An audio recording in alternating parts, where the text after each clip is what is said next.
Shalom, selamat pagi saudara yang kasih. Senang bisa berjumpa lagi dalam program Spiritual Life untuk bersama-sama kita merenungkan kebenaran firman Tuhan. Ayat perenungan kita pada pagi hari ini terambil dari Keluaran 12 ayat 46 sampai 47 dengan judul renungan Rencana Allah. Saya akan bacakan ayat ini bagi Bapak Ibu Saudara semua. Demikian firman Tuhan. Domba Paskah itu harus dimakan di dalam satu rumah. Sedikit pun dari daging itu tidak boleh kamu bawa keluar rumah, dan tulangnya tidak boleh kamu patahkan. Segenap jemaah Israel harus merayakannya. Saudara, dalam ayat bacaan kita hari ini kita melihat aturan cara umat Israel dalam merayakan Paskah. Di sana menekankan bahwa daging anak domba yang dikorbankan itu harus dimakan hanya dalam satu rumah, dan dagingnya tidak boleh dibawa keluar rumah.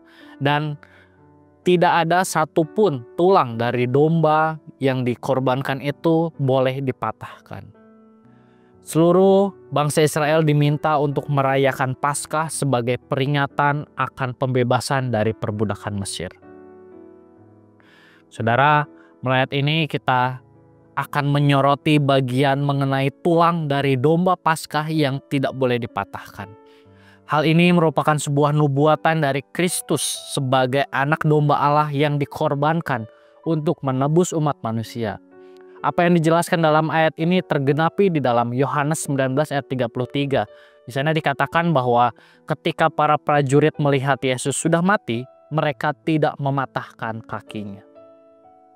Dalam tradisi saat itu, prajurit memiliki tugas untuk memastikan bahwa orang yang dihukum salib itu telah meninggal.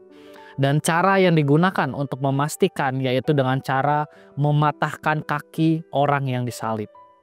Hal seperti ini dilakukan kepada dua orang yang berada di samping Yesus. Kaki mereka dipatahkan oleh para prajurit pada saat itu sesuai dengan tradisi yang berlaku pada saat itu. Namun hal berbeda terjadi kepada Yesus. Ketika para prajurit ingin mengecek apakah Yesus sudah meninggal atau belum, mereka menggunakan cara dengan menusuk lambung dari Yesus dengan tombak, sehingga ketika ditusuk lambung Yesus mengalir keluarlah darah dan air pada saat itu. Dan ini menunjukkan bahwa Yesus sudah meninggal.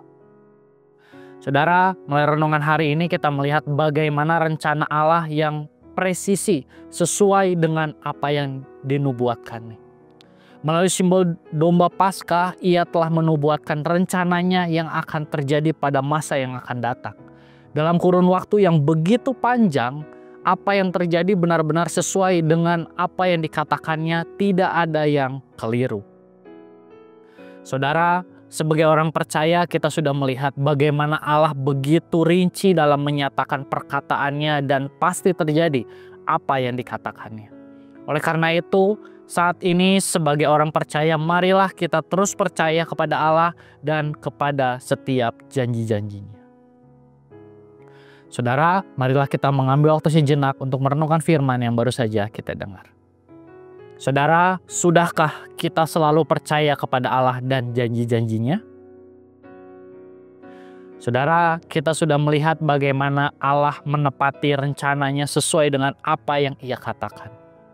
Saat ini pun kita tetap percaya bahwa Allah pasti akan menepati setiap rencana dan janjinya dalam kehidupan setiap kita.